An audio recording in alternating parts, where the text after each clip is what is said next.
All welcome to LTX classes. ఇప్పుడు మన LTX classes వాళ్ళు దివాళీ సెలబ్రేషన్స్ అనేవి చేస్తున్నారనమాట. సో ఈ సెలబ్రేషన్స్ మన స్టూడెంట్ అందరితోటి సెలబ్రేట్ చేస్తూ యూపీఎస్సీ ఇన్ఫైనిటీ విశాఖపట్నం మన ఆఫ్లైన్ బ్రాంచ్ మీద కోర్స్లోని మీకు కొన్ని ఆఫర్స్ అనేవి ప్రొవైడ్ చేస్తున్నారనమాట. అదే వచ్చేసరికి మీకు ఏంటి అంటే ఫ్లాట్ 10,000 రూపీస్ ఆఫ్ అనమాట. ఒరిజినల్ ఈ కోర్స్ వర్త్ మీకు 1 lakh రూపీస్, కానీ 10,000 ఆఫ్ తోటి మీకు 90,000కి రావడం జరుగుతుంది. అండ్ అలానే ఈఎంఐ ఆప్షన్ అనేది కూడా ప్రొవైడ్ చేస్తున్నారు. సో ఇది వచ్చేసరికి మీరు 90,000ని కూడా మీరు ఏంటి అంటే ఎవ్రీ మంత్ 10,000 రూపీస్ చొప్పున పే చేస్తూ కూడా ఇది కూడా ఫినిష్ చేయొచ్చు అనమాట. అయితే ఈ ఆఫర్ అనేది కేవలం 15th నవంబర్ వరకు మాత్రమే. బట్ ఈ కోర్స్ వచ్చేసరికి మాత్రం మీకు లైఫ్ టైం వ్యాలిడిటీ తోటి వస్తుందన్నమాట. సో వెంటనే ఎవరైతే యూపీఎస్సీ ప్రిపేర్ అవ్వాలనుకుంటున్నారో, మీ డ్రీమ్ అనుకుంటున్నారో, వైజాగ్ కి దగ్గరలో ఎవరైతే ఉంటున్నారో మీరు ఇమ్మీడియట్లీ జాయిన్ అయ్యే ప్రయత్నం అనేది చేయండి. ఎందుకంటే ఈ కోర్స్ లైఫ్ టైం వ్యాలిడిటీతో రావడం వల్ల మీకు ఏంటి అంటే యూపీఎస్సీ క్లియర్ చేసేంత వరకు కూడా ఎల్టీఎక్స్ తాలూకా గైడెన్స్ సపోర్ట్ అనేది మీకు ఉంటుంది. అలానే ఎవరైతే వైజాగ్ కి దగ్గరలో లేరో, దూరంగా ఉండి ప్రిపేర్ అవుతున్నారో మీకు కూడా దివాళీ సెలబ్రేషన్స్ లోని ఆన్లైన్ కోర్స్ మీద కూడా కొన్ని ఆఫర్స్ అనేవి ప్రొవైడ్ చేస్తున్నారు. అదే ఫ్లాట్ 10,000 రూపీస్ ఆఫ్ అనమాట. 60,000 రూపీస్ వర్త్ కోర్స్ అనేది మీకు 50,000 రూపీస్ కే ప్రొవైడ్ చేయడం అనేది జరుగుతుంది విత్ ఈఎంఐ ఆప్షన్. ఈ 50,000 కూడా ఎవ్రీ మంత్ 10,000 రూపీస్ చొప్పున మీరు క్లియర్ చేయొచ్చు. ఓకే, ఈ ఆఫర్ వచ్చేసరికి మీకు 15th నవంబర్ వరకు మాత్రమే. ఆ తర్వాత ఈ ఆఫర్ అనేది మీకు ఉండబోదు. విత్ లైఫ్ టైం వ్యాలిడిటీ తోటి కోర్స్ అనేది రాబోతుంది. సో ఆన్లైన్లోని మీరు యూపీఎస్సీ క్లియర్ చేసేంత వరకు కూడా ఎల్టీఎక్స్ క్లాసెస్లోకి యాక్సెస్ అనేది అవ్వచ్చు. Okay, so yes, welcome to themes in the world history session. So ఈ యొక్క పర్టికులర్ కోర్స్ అని మనం themes in the world history అనేది చూస్తాం కదా. ఆల్రెడీ మనం ఇప్పటి వరకు ఏ చేంజెస్ అనేవి జరిగాయి 15th and 16th centuries వరకు కూడాను, అండ్ ఆ చేంజెస్ కి గల కారణాలేంటి, ఎస్పెషల్లీ ఫ్యూడలిజం అంటే ఏంటి, అండ్ సర్ఫ్డమ్స్ అంటే అర్థం ఏంటి, సర్ఫ్స్ అంటే ఎవరు, ఆ 3 ఆర్డర్స్ అనేవి ఏంటి, ఎట్సెట్రా, ఇదంతా కూడా చూడటం అనేది జరిగింది. So now coming to the new chapter, that is changing cultural traditions అన్నమాట. సో ఏ విధంగా ఎస్పెషల్లీ మీకు 14th century నుండి 17th century వరకు కూడాను అప్పటి వరకు చేంజెస్ వల్ల ఎటువంటివి మీకు కల్చరల్ ట్రెడిషన్స్ అనేవి చేంజ్ అయ్యాయి. ఆ చేంజ్ ఇన్ ద కల్చర్ అంటే ఆర్డర్స్ అనేవి చేంజ్ అయ్యాయి కదా. సో ఇంతకు ముందు 3 ఆర్డర్స్ అనేవి ఉండేవి, తర్వాత ఏమొచ్చి మీకు ఈ లెవెల్స్ లాగా మారిపోవడం అనేది జరిగింది, నొబిలిటీ క్లాస్ అని ఎట్సెట్రా అలాగా. అండ్ మనకి ఫోర్త్ ఎస్టేట్ సిస్టమ్ అనేది క్రియేట్ అయ్యింది, that is new towns and town people. So ఇలా కొత్తవన్నీ చేంజెస్ రావడం ద్వారా విలేజెస్ నుండి అర్బన్ లైఫ్ కి ప్రజలందరూ అలవాటు పడడం వలన ఎటువంటి కల్చరల్ ట్రెడిషన్స్ అనేవి చేంజెస్ తీసుకొచ్చాయి అనేది ఈ యొక్క పర్టికులర్ టాపిక్ లోని మనం చూస్తాం అనమాట. ఓకేనా. సో నేను ఆల్రెడీ మెన్షన్ చేశాను, especially beginning 14th century, 12th and 13th centuries ముందు ఎక్కువగా it was dominated with rural culture అనమాట. కానీ ఎప్పుడైతే ట్రేడ్ అనేది ఎస్టాబ్లిష్ అయిందో అండ్ బయట కంట్రీస్ వాళ్ళతో కూడా ఇన్వెస్ట్మెంట్స్ అనేవి ఎప్పుడైతే పెరిగాయో, వీళ్ళు గిల్డ్స్ అనేవి ఎప్పుడైతే బిల్డింగ్ అనేది స్టార్ట్ చేసుకున్నారో, ఆటోమేటిక్ గా వీళ్ళు ఏంటి అంటే సిటీ లైఫ్ కి అలవాటు పడడం అనేది జరిగిందనమాట. That is what urban culture అనమాట. నేను చెప్పాను కదా, 4th estate system, town people అనేది.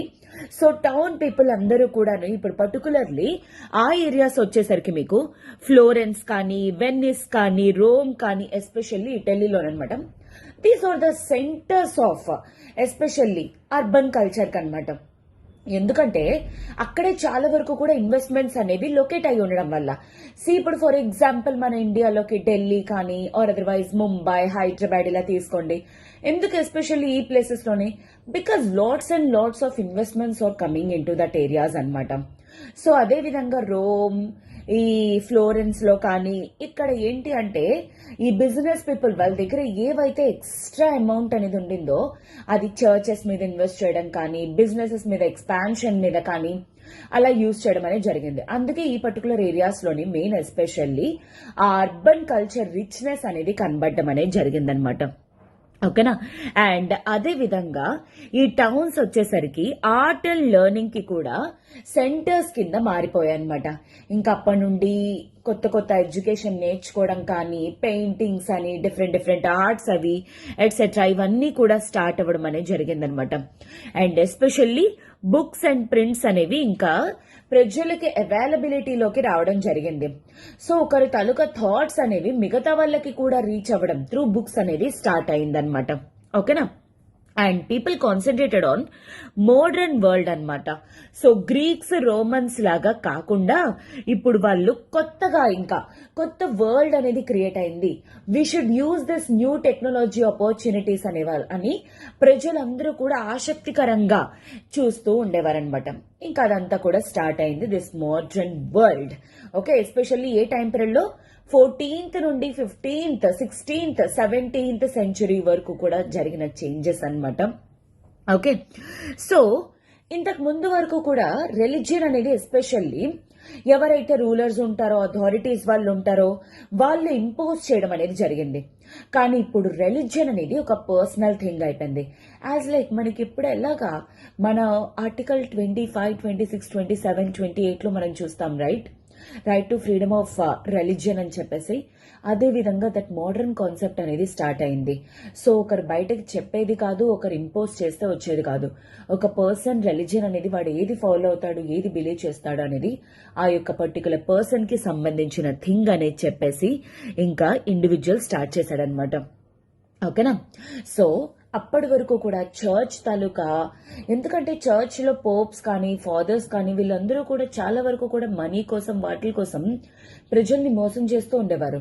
కానీ ఇప్పుడు ఆర్ట్, లెర్నింగ్, బుక్స్, ప్రింట్స్ ఇవన్నీ స్టార్ట్ అవ్వడం వల్ల ఇంకా ఏంటి అంటే అందరూ కూడా రేషనల్ థింకింగ్ అంటే లాజికల్ థింకింగ్ అనేది స్టార్ట్ అయింది. అదేంటది, పోప్స్, ఫాదర్స్ వాళ్ళేమొచ్చి కొన్ని కాయిన్స్ ఇస్తారు, ఆ కాయిన్స్ కొనేస్తే మన పాపాలు పోతాయా? How?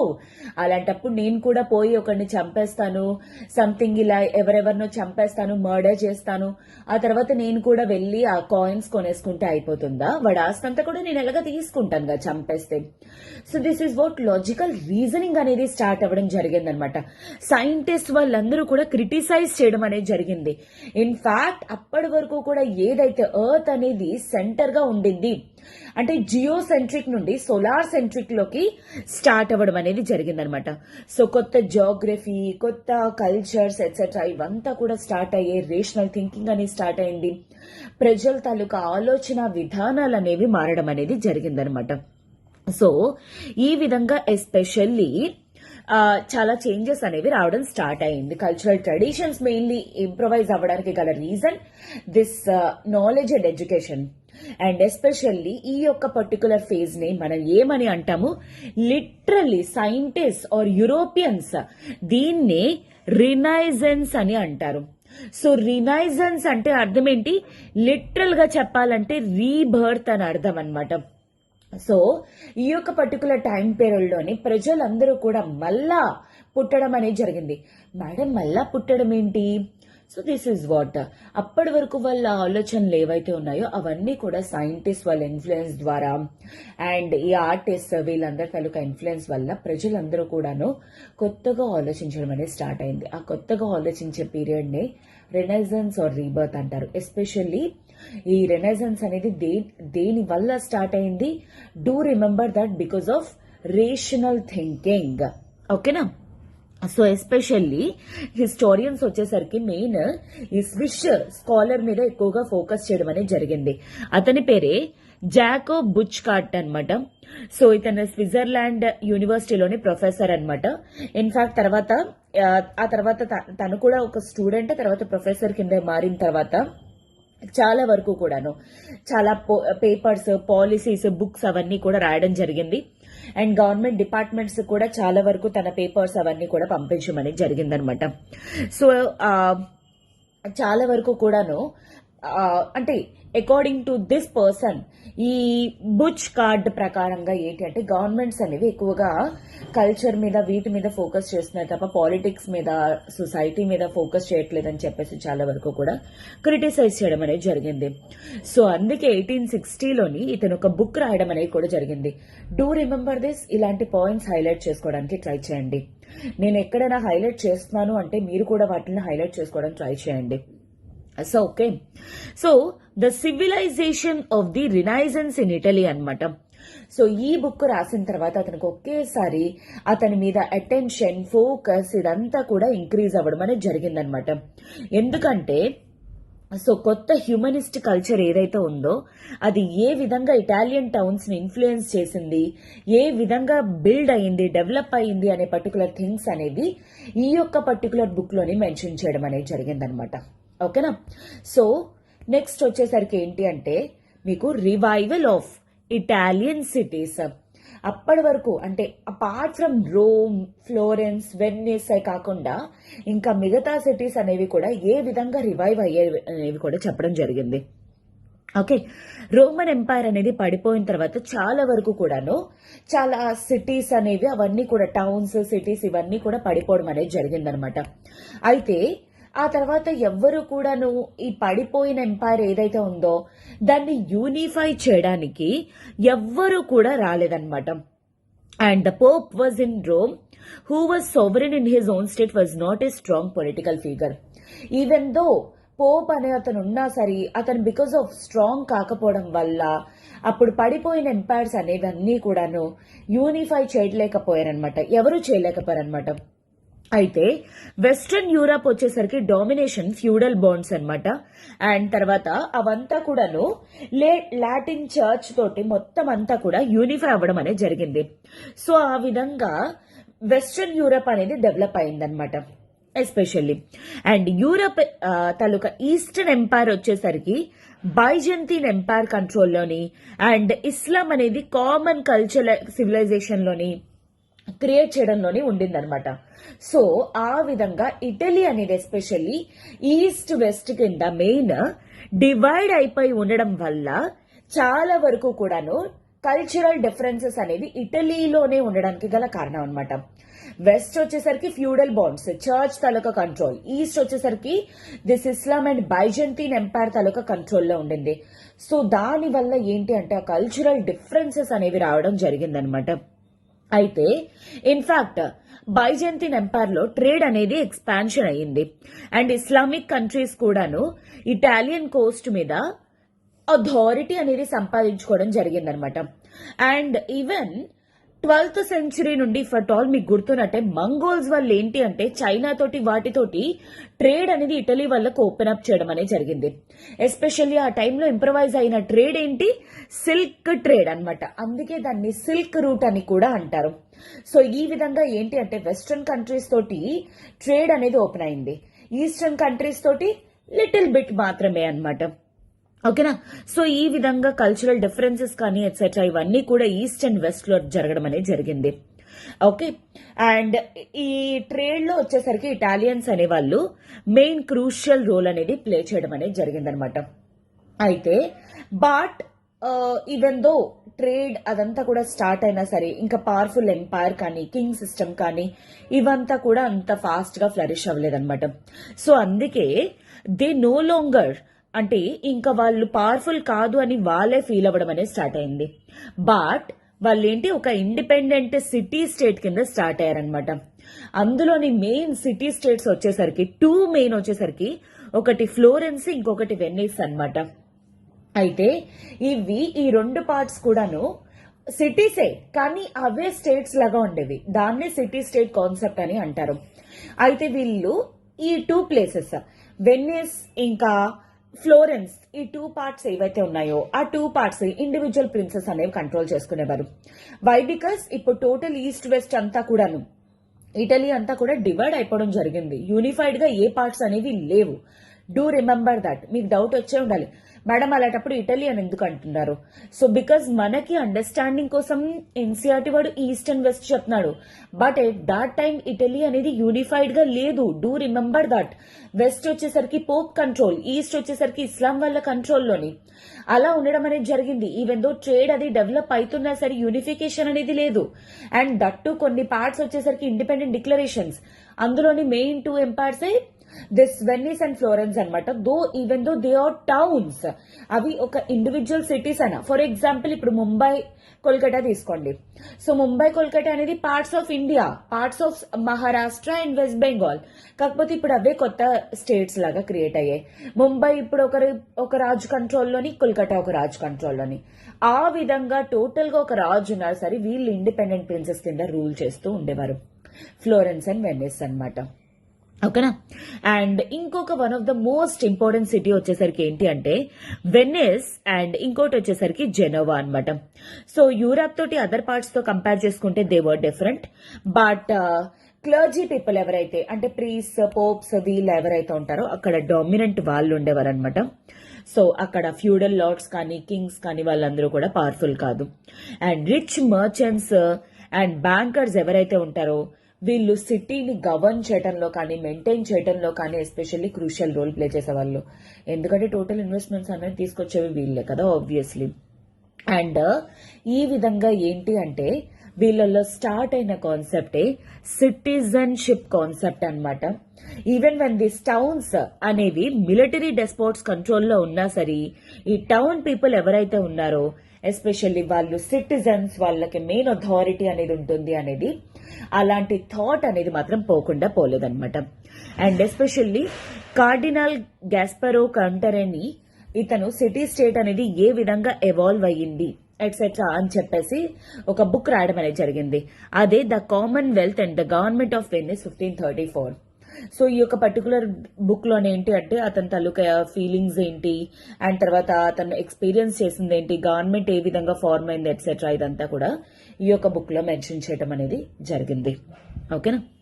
So this is all about this 14th and 15th centuries లోని ఏ విధంగా అసలు ఈ కల్చరల్ ట్రెడిషన్స్ అనేవి చేంజ్ అవ్వడానికి ఆర్ట్ కానీ, లెర్నింగ్స్ కానీ, టీచింగ్స్ కానీ ఏ విధంగా వీళ్ళకి హెల్ప్ చేశాయి, ఇవంతా కూడా మెన్షన్ చేసి ఉన్నాయన్నమాట. ఫర్ ఎగ్జాంపుల్ 1300లో పదువా యూనివర్సిటీలోని, ఇటలీలోని హ్యూమనిజం అనే కాన్సెప్ట్ అనేది స్టార్ట్ అవడం జరిగింది. అండ్ తర్వాత ఫ్లోరెన్స్ లోని యూనివర్సిటీ అనేది ఎస్టాబ్లిష్ అయింది. అండ్ డిఫరెంట్ థింగ్స్ అనేవి ఈ విధంగా అంటే especially human culture, citizen centric, citizenship అనే కాన్సెప్ట్స్ ఇవన్నీ కూడా ఎడ్యుకేషన్ వల్ల ఇంప్రవైజ్ అవ్వడానికి మనకి ఇదొక లైక్ ఒక టైం ప్లాన్ అనమాట. So do remember this kind of things. ఇలాంటివన్నీ కూడా మనకి ఏంటి అంటే కాన్సెప్ట్స్ అండర్స్టాండ్ చేసుకోవడంలో కానీ, ఏ విధంగా ఇవల్యూషన్ జరిగిందో తెలుసుకోవడంలో, గుర్తుపెట్టుకోవడంలో మనకి ఇవి హెల్ప్ చేస్తుంది. ఓకేనా. సో నెక్స్ట్ వచ్చేసరికి మనకి ఏంటి అంటే యూనివర్సిటీస్ అండ్ హ్యూమనిజం. సో ఇప్పుడే చెప్పాను కదా 1300లో ఏ విధంగా ఇటలీలోని పదువా యూనివర్సిటీలో హ్యూమనిజం అనేది స్టార్ట్ అయింది. తర్వాత ఫ్లోరెన్స్ లోని ఏ విధంగా యూనివర్సిటీ అనేది స్టార్ట్ అయిన తర్వాత ఎస్పెషల్లీ మేడం ఇంతకీ హ్యూమనిజం అంటే అర్థం ఏంటి అంటే ప్రజల మీద కన్సర్న్ ని హ్యూమనిజం అంటారు. ఒక మనిషిని మనం చూసినప్పుడు ఒక దయ అనే కార్నర్ ఉంటుంది కదా, that is called as humanism అనమాట. అయితే ఎర్లియస్ట్ యూనివర్సిటీస్ వచ్చేసరికి ఏంటి అంటే ఇటలీలోని బిల్డప్ అవడం అనేది స్టార్ట్ అయిందనమాట. అదే పదువా ఒకటి, ఇంకొకటి బొలాగ్నా అన్నమాట.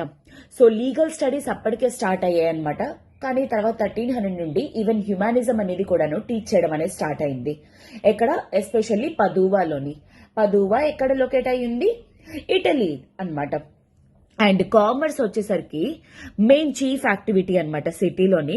సో అందుకే లాయర్స్ కి, నోటరీస్ కి, వీళ్ళందరికీ కూడా ఎక్కువ డిమాండ్ అనేది ఉండేది. అందుకే వాళ్ళే ఎక్కువగా చదువు అనేది అంటే ఆ పర్టికులర్ సబ్జెక్ట్ మీద ఎక్కువ డిమాండ్ అనేది ఉండేది. సో ఇప్పుడు మనం చూస్తాం కదా, యాజ్ ఆఫ్ నౌ చాలా మంది ఇంకా బీటెక్ల మీద పడిపోవడాలు, ఆర్ ఎంబీబీఎస్ లేదా సిఏలు ఎట్సెట్రా. అదే విధంగా ప్రజల్లోనప్పుడు ట్రేడ్ అనేది ఎక్కువ. సో ఆ ట్రేడ్ ఫైనలైజ్ చేసుకోవాలనుకుంటే వాళ్ళకి డాక్యుమెంట్స్ రాయడానికి, లాయర్స్, లీగల్ అఫైర్స్ అవన్నీ చూసుకోవడానికి. సో అందుకే అది డామినెంట్ సబ్జెక్ట్ కింద ఉండేదన్నమాట. అండ్ లా వచ్చేసరికి పాపులర్ సబ్జెక్ట్ అన్నమాట. But there was now a shift in emphasis. కానీ ఏమైంది, what happened after 12th 13th centuries తర్వాత అప్పటి వరకు ఉన్న లా మీద ఫోకస్ అంతా కూడాను తీసుకొచ్చి ఇప్పుడు చేంజ్ అవ్వడం అనేది జరిగిందనమాట. ఓకే, సో ఆ చేంజ్ అనేది ఏ విధంగా ఎట్సెట్రా అదంతా కూడా we shall see in the next chapters. But to Petrarch, అంటే పెట్రార్క్ అనేవాళ్ళు రోమన్ కల్చర్ తాలూకా కింగ్ అనమాట. అయితే antiquity was the distant civilization which could be most best understood through the actual words of the ancient Greeks and Roman. So ఇతను ఏదైతే చెప్పారో education మీద focus కానీ ఎట్సెట్రా ఇదంతా కూడాను త్రూ మనకి రాసిన బుక్స్ ద్వారా మనకి తెలుస్తుంది అనమాట. సో అందుకే చాలా వరకు కూడా ఇతను ఏంటి అంటే ఏన్షియంట్ స్క్రిప్చర్స్ అవి చదవాలి, ఏన్షియంట్ నాలెడ్జ్ గురించి మనం తెలుసుకోవాలి అని చెప్పేసి ఎక్కువగా ఈ పెట్రార్చ్ అనే క్యాండిడేట్ ఎస్పెషల్లీ ఫోకస్ చేయడం అనేది జరిగిందనమాట. సో ఆ విధంగానే మనకి ఏంటి అంటే ఎస్పెషల్లీ ఈ లా నుండి ఒకేసారి డీవియేషన్ అనేది దేనిపైకి, హ్యుమానిజం పైకి షిఫ్ట్ అవ్వడం అనేది స్టార్ట్ అయిందనమాట. ఓకేనా. So this was the culture which historians in the 19th century were to label humanism అనమాట. సో ఆ చేంజ్ ని హ్యుమానిజం అని చెప్పేసి లిటరల్ హిస్టారియన్ అంటే 19th సెంచురీలోని 18th 19th 20th సెంచురీలోని historians అందరూ కూడా నేమింగ్ చేయడం అనేది జరిగిందనమాట. 15th సెంచురీకి వచ్చేసరికి ఏంటి అంటే హ్యూమనిస్ట్ అనేది యూజ్ చేయడం జరిగిందనమాట. సో ఫర్ మాస్టర్స్ కి గ్రామర్ ఎవరైతే టీచ్ చేస్తారో, రెటారిక్, పోయిట్రీ కానీ, హిస్టరీ కానీ, మోరల్ ఫిలాసఫీ ఇవన్నీ ఎవరైతే టీచ్ చేస్తారో హ్యుమానిటీ అనే వర్డ్ అనేది యూజ్ చేయడం అనేది స్టార్ట్ అయిందనమాట. అయితే లాటిన్ వర్డ్ అనమాట హ్యుమానిటాస్ అనేది. సో హ్యుమానిటీస్ అనే వర్డ్ నుండి డిరైవ్ అవడం అనేది స్టార్ట్ అయిందనమాట. ఓకే, ఎవరు యూజ్ చేశారు? రోమన్ లాయర్స్ కానీ, ఎసైస్ట్, సియర్సో అనమాట. సో జూలియస్ సిజర్ తాలూకా కాంటెంపరీ. సో కల్చర్ ని రిప్రజెంట్ చేయడంలోని ఇతను యూజ్ చేసిన వర్డే ఈ పర్టికులర్ వర్డ్. అదే హ్యుమానిటీస్ నుండి వచ్చిన హ్యుమానిటీస్ ఆర్ హ్యుమానిస్ట్ అప్రోచ్ అనమాట. అయితే వీటి తాలూకా కనెక్షన్ అనేది ఏ రిలిజియన్ తో కానీ, స్కిల్స్ తో కానీ ముడిపడి ఉండదన్నమాట. బట్ ఇది ఎలా డెవలప్ అవుతుంది? సో ఒక ఇండివిజువల్ ఇంకొక ఇండివిజువల్ తాలూకా డిస్కషన్స్ ద్వారా ఇవాల్వ్ అయిందే ఈ హ్యుమానిజం అని చెప్పేసి అంటున్నారనమాట. ఎందుకు అంటే ఫర్ ఎగ్జాంపుల్ నీకు నా గురించి అర్థమైతేనే హ్యుమానిటీ వాల్యూస్ అనేది అర్థమవుతుంది, నీ గురించి నాకు అర్థమైతేనే హ్యుమానిటీ వాల్యూస్ అనేది అర్థమవుతుంది. అలా కాకుండా సెల్ఫిష్ గా ఉన్నంత వరకు కూడా మనకి హ్యూమన్ వాల్యూస్ అనేవి తెలిసి రావన్నమాట. So that was the main focus అనమాట. అండ్ నెక్స్ట్ వచ్చేసరికి ఈ రివల్యూషనరీ ఐడియాస్ వచ్చేసరికి ఏంటి అంటే యూనివర్సిటీస్ లోని ఇంకా అట్రాక్ట్ అవ్వడం అనేది స్టార్ట్ అయింది. పర్టికులర్లీ పెట్రార్చ్ స్టార్ట్ చేసిన ఫ్లోరెన్స్ లోని ఎస్పెషల్లీ ఆ యూనివర్సిటీలోని ఈ రెవల్యూషనరీ ఐడియాస్ అనేవి రెనైన్స్ కానీ, హ్యూమనిజం కానీ ఎట్సెట్రా ఇవన్నీ కూడా స్టార్ట్ అయ్యనమాట. సో 13th సెంచురీ ఎండ్ అయ్యేంత వరకు కూడాను చాలా వరకు కూడాను సిటీస్ అనేవి mark of centre of learning అనమాట. బట్ ఆఫ్టర్ 15th సెంచురీ తర్వాత చాలా వరకు కూడా డ్రాస్టిక్ చేంజెస్ అనేవి రావడం జరిగింది.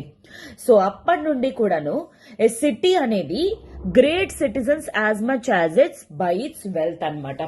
సో వెల్త్ తో ఎలా అయితే పోలుస్తామో ఇక నుండి గ్రేట్ సిటిజన్షిప్ అనేది ఎక్కడైతే ఉంటుందో దాన్ని బట్టి కూడా ఇంకా సిటీస్ ని అండర్స్టాండ్ చేయొచ్చు అనే విషయాన్ని ఇంకా ఫోకస్ ఆర్ దాన్ని ప్రాపగేట్ చేయడం అనేది స్టార్ట్ అయిందనమాట. ఓకేనా. సో అండ్ ఈ పర్టికులర్ కాంటెక్స్ట్ లోనే మనకి ఏంటి అంటే డంటే అల్గెరీ ఇతను ఏంటి అంటే రిలీజియస్ థీమ్స్ మీద ఎస్పెషల్లీ ఎక్కువగా అతని పోయిట్రీస్ కానీ అవన్నీ కూడా రాయడం జరిగింది. అండ్ గియోటో వచ్చేసరికి this is one of the Giotto's paintings. Giotto painting వచ్చేసరికి ఎస్పెషల్లీ పోర్ట్రేట్స్ అనమాట. అప్పటి వరకు ఉన్న ఫిగర్స్ కంట చాలా డిఫరెంట్ గా ఇతను ఇంకా పెయింట్ చేయడం అనేది స్టార్ట్ చేశారనమాట. సో అప్పటి నుండి ఏంటి అంటే it developed most exciting intellectual city in Italy and as a center of artistic creativity.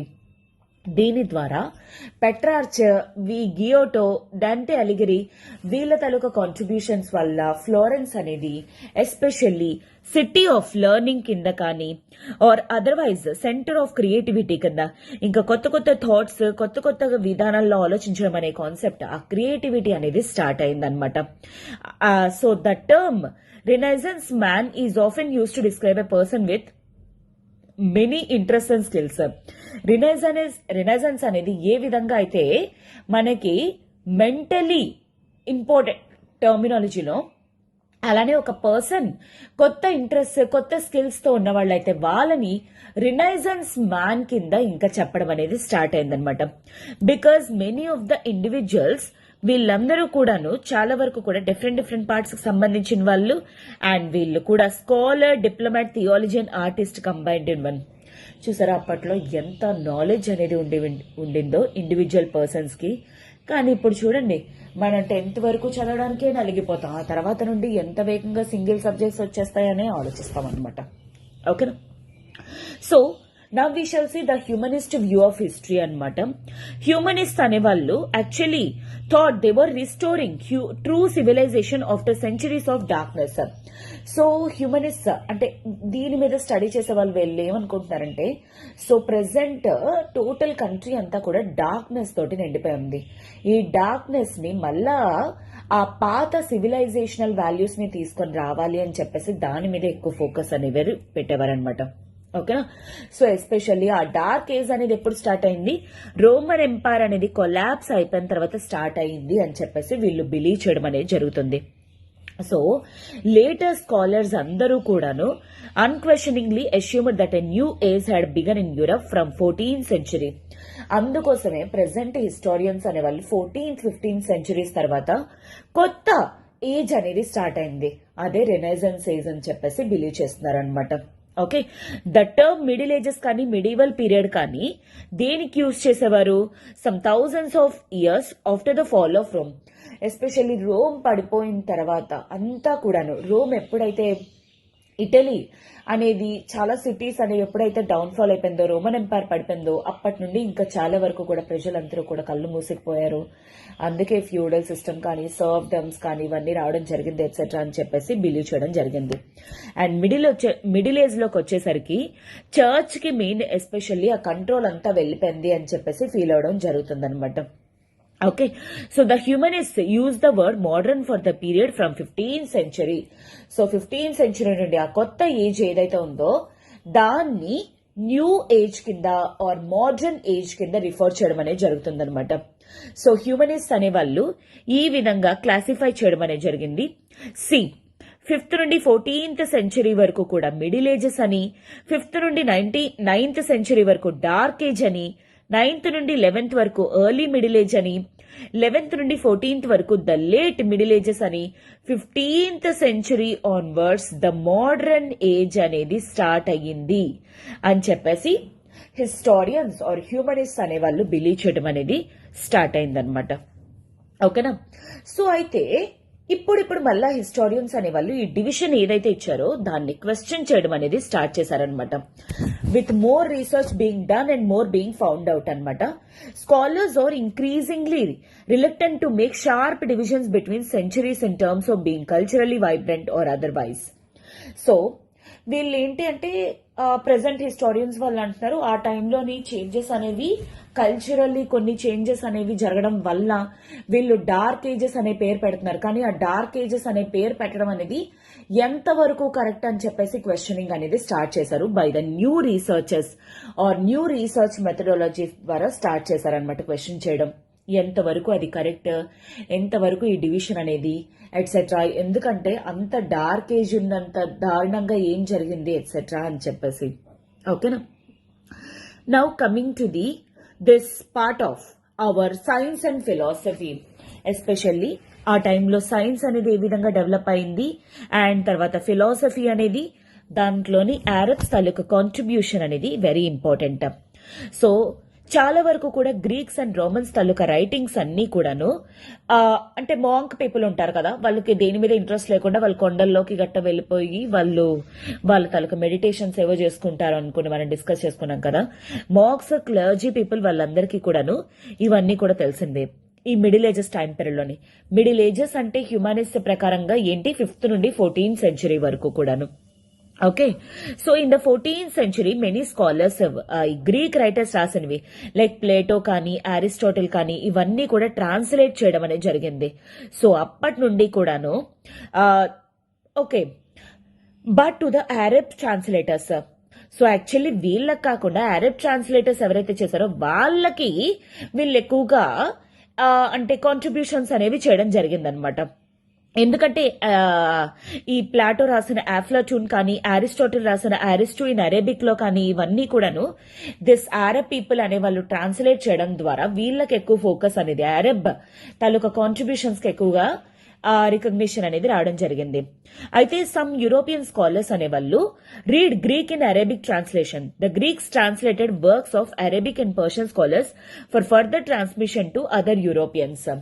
So ఈ బుక్స్ ఏవైతే ఉన్నాయో ఇంకా ఫర్దర్ లాంగ్వేజెస్ కి ట్రాన్స్ఫార్మ్ చేయడం అనేది కూడా అంటే ట్రాన్స్లేట్ చేయడం అనేది కూడా స్టార్ట్ అయింది. ఎందుకంటే మిగతా యూరోపియన్స్ కూడా ఈ బుక్స్ అనేవి చదువుకుంటారు అండ్ ఈ నాలెడ్జ్ అంతా తెలుస్తుంది ఎట్సెట్రా అని చెప్పేసి.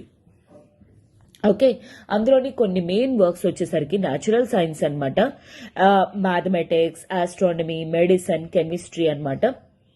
అండ్ టాలమీ తాలూకా ఆల్మెగస్ట్ ఆస్ట్రానమీ బుక్ మీద అనమాట 140 సెంచరీలోని గ్రీక్ లో రాయబడింది. కానీ అరబిక్ వాళ్ళు దీన్ని అరబిక్ ఆర్టికల్ అల్ అండ్ దాంట్లోనే ట్రాన్స్లేట్ చేయడం అనేది జరిగిందనమాట. సో దాని వల్ల అరబ్స్ కి గ్రీక్స్ కి దిస్ రోమన్స్ కి కనెక్షన్ అనేది ఇంక్రీజ్ అయింది. And among the Muslim writers who were regarded as men of wisdom in the Italian words were Ibn Sina అనమాట. ఎస్పెషల్లీ ఆ పర్సన్ కి ఎక్కువగా రికగ్నిషన్ అనేది రావడం జరిగింది. An Arab physician and philosopher of Bukhara in Central Asia and Al-Razi, author of Medical Encyclopedia. So వీళ్ళందరూ కూడా అంటే ఇక్కడ బుక్స్ ఆథర్స్ ఎవరు, ఏ టైంలో రాశారు, ఎవరు ట్రాన్స్లేట్ చేశారు అనే దాని మీద ఎక్కువ ఫోకస్ పెట్టడం అనేది జరిగింది. And Arab philosopher of Spain tried to resolve the tension between philosophical knowledge and religious beliefs. His method was adopted by Christian thinkers. So అందులోని కొంత క్యాండిడేట్స్ ఏంటి అంటే రిలీజియస్ కి సైన్స్ కి మధ్య డిఫరెన్స్, ఆ గొడవలు, ఆ ఇంటర్ కనెక్షన్ ఏదైతే ఉందో దాన్ని రిజాల్వ్ చేయడానికి కూడా ట్రై చేశారనమాట. ఓకే, సో వీళ్ళందరినీ కూడా హ్యూమనిస్ట్ వాళ్ళు డిఫరెంట్ అప్రోచెస్ తోటి రీచ్ అవడం జరిగింది. అండ్ దో ద కరిక్యులా, సో ఇవన్నీ కూడాను అంటే యూనివర్సిటీస్ ఇంకా లా, మెడిసిన్, థియాలజీ అనేవి వాటితోటి ఎక్కువగా డామినెంట్ ఉన్న హ్యూమనిస్ట్ సబ్జెక్ట్ మాత్రం స్లోగా ఇంట్రడ్యూస్ అవ్వడం అనేది స్టార్ట్ అయింది. అండ్ ప్రజలు కూడా దీని మీద ఫోకస్ అనేది స్లోగా టాక్సిక్ కింద అవ్వడం అనేది జరిగింది. అది not just in Italy but also in other countries also, European countries as well. ఓకేనా? So yes, this is it for today students. And before ending our session for today I just want to tell you, ఇప్పుడు మన LTX classes వాళ్ళు Diwali celebrations అనేవి celebrate చేస్తూ మీకు కొన్ని individual courses అనేవి కూడా ప్రొవైడ్ చేస్తున్నారు. సో ఏ ఒక్క పర్టికులర్ టాపిక్ అయినా సరే మీకు డౌట్స్ ఉన్నా సరే ఆ ఒక్క పర్టికులర్ టాపిక్ అనేది కేవలం 3000 రూపీస్కే మీరు తీసుకోవచ్చు. A single subject, for example economy కానీ, పాలిటీ కానీ, హిస్టరీ, జోగ్రఫీ, కరెంట్ అఫైర్స్ కానీ. ఫర్ ఎగ్జాంపుల్ ఎకానమీ ఉంది, ఎకానమీ మన సురేష్ సార్ టీచ్ చేస్తారు. సో ఎకానమీ రిలేటెడ్ మీకు టర్మినాలజీస్ కానీ ఆర్ ఏ పర్టికులర్ బుక్స్ ని ఎలా చదవాలి, ఏంటి సిలబస్ ఫినిష్ చేయాలనుకుంటే ఓన్లీ ఎకానమీ తీసుకోవచ్చు. అలాగే జాగ్రఫీ మీకు డౌట్ ఉందంటే జాగ్రఫీ తీసుకోవచ్చు. దట్ ఈస్ ఫర్ కేవలం 3000 రూపీస్కే. అండ్ ఈ ఆఫర్ వచ్చేసరికి కేవలం మీకు 7th November వరకు మాత్రమే. Do remember this. అండ్ ఈ కోర్స్ వ్యాలిడిటీ కూడా కేవలం 1 year మాత్రమే. సో అందుకే త్వరగా యూజ్ చేసుకోవడానికి ట్రై చేయండి. అలానే ఆప్షనల్ కోర్సెస్ మీద కూడాను మనకి ఆఫర్స్ అనేవి ప్రొవైడ్ చేస్తున్నారు. అదే ఫ్లాట్ 6000 రూపీస్ ఆఫ్ అనమాట. 30,000 రూపీస్ వర్త్ కోర్స్ అనేది మీకు 24,000 రూపీస్ కి ప్రొవైడ్ చేస్తున్నారు. That to with EMI option అనమాట. నెలకి 8,000 రూపాయలు పే చేస్తూ మీరు దీన్ని ఫినిష్ చేయొచ్చు. అండ్ ఈ ఆఫర్ వచ్చేసరికి కేవలం మీకు 15th November వరకు మాత్రమే విత్ లైఫ్ టైమ్ వ్యాలిడిటీ. ఓకేనా? So yes, this is it for today students. Tomorrow we shall see the next parts. So ఆ చేంజెస్ అనేవి ఎలాగా, ఇంకా ఎటువంటి చేంజెస్ అనేవి టేకెన్ ప్లేస్ అయ్యాయి, హ్యూమానిజం అనేది ఏ విధంగా ఫ్లరిష్ అయింది స్టార్టింగ్ స్టేజ్ నుండి, అదంతా కూడా we shall see it tomorrow. Till then have a good day students. All the very best for your preparation and take care.